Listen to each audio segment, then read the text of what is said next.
பொம்பளை பிள்ளைங்க போறது கண்ணுக்கு தெரியல, ஒழுங்கா போகாம இழுத்துக்கிட்டு போறான். 100 ரூபாய் நோட்டை மாட்டிக்கிட்டு பிளேம் காட்டுறான்.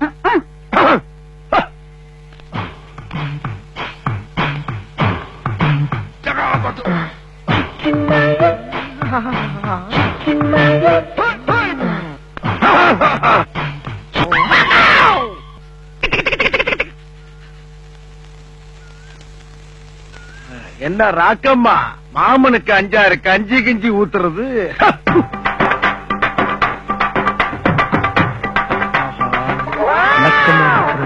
சரியில்லையே. இந்த ஆத்துக்கு போகும்போது வீட்டுக்கு பின்னாடி துணி துவச்சுக்கிட்டு இருக்கும்போது வீட்டு வாசல்ல கோலம் போட்டுக்கிட்டு இருக்கும் போது மாமனுக்கு 5 கஞ்சி கிஞ்சி ஊத்துன்றதெல்லாம் வேற எவகிட்ட அது வச்சுக்கா, என்கிட்ட வச்சுக்கிட்ட. சரி ராக்கு, நீ ரொம்ப கோபமா இருக்க, நான் அப்புறமா வந்து. நீ எப்ப வந்தாலும் நான் இப்படித்தாண்டா இருப்பேன். எக்ஸ்கியூஸ் மீ, போடாங்கறல்ல, அங்கிட்டே போயிருக்கலாம்.